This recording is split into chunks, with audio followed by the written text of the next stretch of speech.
Hey everyone, my name's Adric Polkinghorne. I'm a professional game designer and a doctoral candidate at the Queensland University of Technology.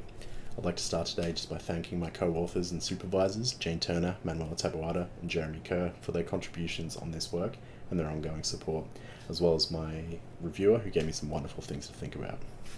And currently, now more than ever, we need to be thinking about what more we can do to improve community well-being and help tackle issues like isolations.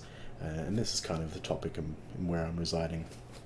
Before really getting into it, I'd just like to acknowledge that we live, learn and work on Turrbal and DiGRA land, and that I'd like to acknowledge the Turrbal and DiGRA as the First Nation owners of the lands where this research takes place, and pay respects to their elders, laws, customs and creation spirits, and recognise that these lands have always been places of teaching, research and learning. So jumping straight into it, a little bit about me and my story. I've always had a passion for game design and in particular role-playing games.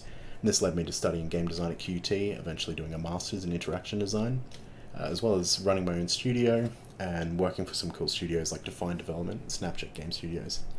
One of my favourite things that I managed to do though is I worked for a group called The Lab, where they work with teaching game design skills to young people on the autism spectrum. And where I saw the most benefit during this was really running tabletop role-playing games.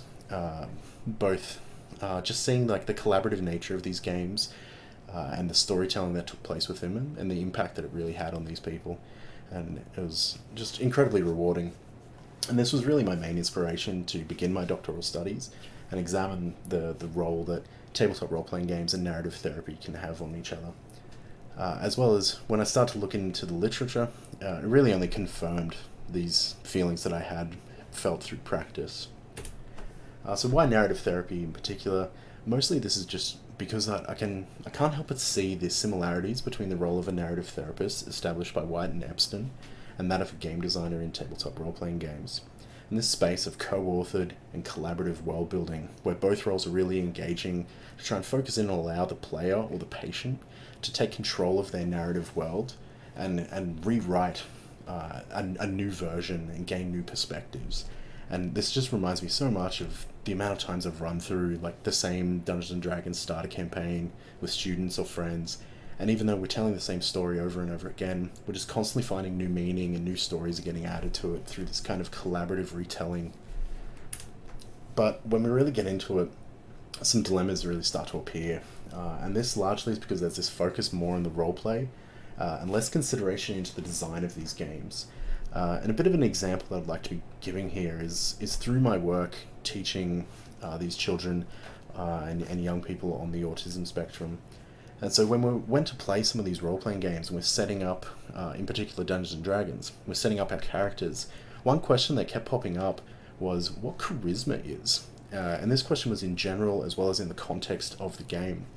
And when we turned to the actual rules itself, we start to get a bit of a problematic definition here that left a bit of an uncomfortableness, as it often aligned with the bullying that these children were the victims of in their real life.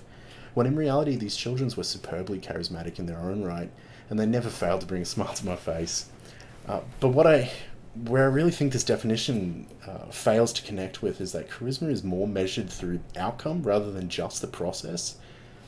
And this kind of brings me to comment on the feedback that I received during the submission process, where we were discussing whether, in the context of therapy, it's better to roll first and then act out a scene, or to act first and then roll.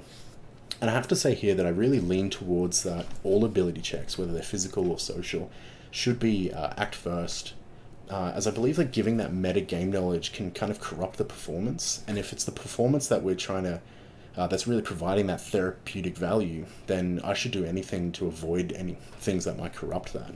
And so, for example, in games that I run, I no longer really rely on players rolling stealth, just because every time we do, the moment someone rolls a bad roll, they give up completely on the acting they were doing, and they just charge straight into combat and start killing everything nearby. And it loses that performance that we were really looking for.